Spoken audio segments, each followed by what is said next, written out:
کیونکہ جو رومن نے کہا کہ ٹیکنالوجی آ رہی, تو ٹیکنالوجی کی وجہ سے ہم دیکھ رہے ہیں کہ موبائل میں ہر بندہ گھسا ہوا ہے, اور کوئی اپنوں کے ساتھ وہ جو محفلیں سجتی تھی وہ اب نہیں ہو رہی ہے, جس کی وجہ سے آہستہ آہستہ ہم بھی ڈپریشن کے شکار ہوتے جا رہے ہیں. تو میرے خیال میں ایک اچھا ہے بھئی, کم سے کم چھپی جو ہے آپ کو ریلیکس کر دیتی ہے. جادو کی جپی نہیں مل سکتی, بٹ تکیے کی جپی اب ممکن مل ہو سکتی ہے. میں منیر نیازی کا ایک بالکل منیر نیازی کا ایک لائن ہے جس کو دونوں طرح سے پڑھا جائے تو نتیجہ وہی نکلتا ہے کہ وقت تو اگے لنگ جان دی سزا بندہ کلا رہ جاندہ ہے, یا وقت تو پیچھے رہ جاندی سزا بندہ کلا رہ جاندہ ہے. دونوں صورتوں میں یہی ہے, آپ وقت سے آگے نکل جائیں یا وقت سے پیچھے رہ جائیں, آپ تنہائی کا شکار ہو جاتے ہیں.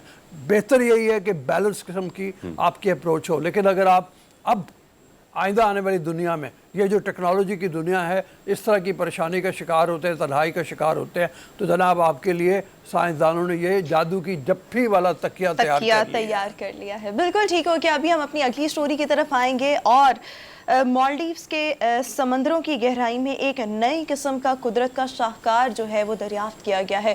شروع میں تو جو ایکسپرٹس تھے ان کو سمجھ نہیں آ رہی تھی کہ یہ کس قسم کی مچھلی ہے, اور ایک ریس مچھلی ہوتی ہے, ان کو لگ رہا تھا کہ شاید یہ اس سے ریزیمبل کرتی ہے یا شاید وہی ہے. So they were very confused. اچھا, اس مچھلی کی خوبصورت بات یہ ہے کہ اس میں ہرمیت کوسیکزا کے رنگ جو ہیں وہ پائے جاتے ہیں, اور بہت خوبصورت ہے. اور اس کے بارے میں کہا جا رہا ہے کہ سمندر سے سطح سمندر سے 40 سے 70 میٹرز کی گہرائی میں یہ ملتی ہے, اور یہ مرجانی چٹانیں جو ہوتی ہیں ان کے پورے نظام کے لیے یہ مچھلی بہت ہی زیادہ فائدہ مند ہے. بہت خوبصورت ہے, جتنے بھی تعریف کی جائے اتنی کم ہے. اس کے رنگ جو ہیں دیکھنے کو بالکل آج ہرمیت کی طرح سے ملٹی کلرڈ لگ رہے ہیں, بلو بھی ہے, پنک بھی ہے,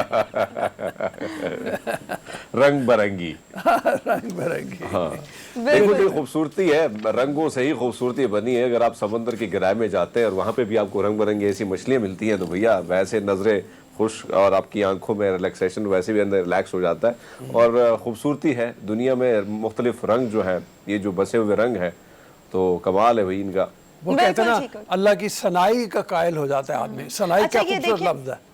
یہ چیزیں تو آئیڈینٹیفائی اور کچھ نہ کچھ نیا دریافت ہوتا رہتا ہے, لیکن ابھی کتنا کچھ ایسا ہوگا کہ وہ کہتے ہیں نا سمندروں کی تہوں میں اتنے خزانے چھپے ہوئے ہیں کہ اگر انسان ان کی تلاش میں نکل جائے سو وہ, لیکن وہ ممکن اس طرح سے نہیں ہے. دیکھیں ابھی یہ دریافت ہوئی, اور پتہ نہیں کتنے شاہکار قدرت کے سمندر کی تہوں میں موجود ہوں گے جو انسان کی نظروں سے اوجھل. آسمانوں میں نئے سے نئے دریافتیں ہوتی رہتی ہیں, وہاں پتہ چلتا ہے بہت کچھ ہے. بالکل, انسان جتنا کھوجتا جائے گا اتنا ہی میرے خیال میں چیزیں بڑھتی جائیں گی, اور آپ کھوج لگائیں گے, اور خدا کی جو کرامات ہیں, وہ جو قدرت ہے, آپ پر حیران ہو جائیں گے کہ بہت ساری ایسی چیزیں جو اب تک انسان وہاں تک پہنچا نہیں ہے. یہ دیکھیں نا, یہ بھی تحقیقات کی کرامات ہے, وہی تحقیق کر کے انسان کیا کیا اللہ کی کراماتوں سے وہ ہمیں بھی دکھا رہا ہے کہ بھئی یہ دیکھیں قدرت کے کرشمات. وہ اقبال نے کہا تھا نا, ستاروں سے آگے جہاں اور بھی ہیں, ابھی عشق امتحان اور بھی ہیں. بالکل ٹھیک ہو گیا. اسی شعر کے ساتھ ابھی ہم ڈیلی ڈوز کی لاسٹ سٹوری کی طرف آئیں گے, اور ہرمیت یہ سٹوری بھی بہت زیادہ انٹرسٹنگ ہے. ہرمیت کے ساتھ ساتھ ویسے میں اپنے ویورز کو بھی یہ سٹوری شیئر کر رہی ہوں آبویسلی. سو امریکن ایک شخص ہے جس نے ایک نیا آزاد ملک بنانے کا ارادہ کیا ہے. اسی مقصد کے تحت اس نے کیریبین سی میں ایک پورا جزیرہ خرید لیا ہے, اور اس کا ارادہ ہے کہ یہاں پر ایک نیا ملک آباد کیا جائے گا. ابھی تک کہا جا رہا ہے کہ 300 کے قریب لوگ ایسے ہیں جن کو وہ آلریڈی شہریت دے چکا ہے, اور بہت سے انویسٹرز ہیں جو یہاں پر آ کے انویسٹمنٹ کرنا چاہ رہے ہیں. اس ملک کی اپنی کرنسی ہوگی, اپنا قومی ترانہ ہوگا, اور اپنا پرچم ہوگا. سو دیکھیں ایک ٹائم تھا جب کولمبس نے امریکہ دریافت کیا, اور امریکہ آج ایک سپر پاور ہے, اور ایک یہ شخص جو امریکہ میں سے ہی اٹھا ہے اور اس نے ارادہ کیا ہے کہ نیا ملک بنائے گا. چائنیز, ہاں, وہاں پہ گاڑیوں کی بھی ضرورت نہیں ہوگی, آپ کو موٹر سائیکلوں کی بھی ضرورت نہیں ہوگی, اتنا مختصر سا ہے. یہ لیبر لینڈ والا کام تو نہیں ہے. یہ تو اس سے بھی چھوٹا ہے. یہ 1.5 ایکڑ کا تقریباً تمام جزیرہ ہے, جس کے اوپر 300 لوگ بھی چلے گئے تو یہاں پہ رش ہو جائے گا. تو بہت کم لوگ, یہاں پہ آبادی ویسے بھی بہت کنٹرول رکھی جائے گی. بہرحال ایک اچھوتا خیال ہے, اس آدمی کو اس اچھوتے خیال کے اوپر ہی مبارکباد دینی چاہیے. میرے خیال میں اگر کوئی یہاں پر آ کے جس طرح سے بہت سے لوگ سوسائٹیز میں انویسٹمنٹ کر لیتے ہیں, بہت زیادہ ہیوج سپیس اپنے لیے لے لیتے ہیں, یا کوئی جگہ اپنے لیے لے لیتے ہیں, سو ایسے تمام لوگ جو شوقین مزاج ہیں وہی اس طرح کی جگہوں پر جائیں گے. سو میرے خیال میں یہ اسی طرح سے ہی ہوگا.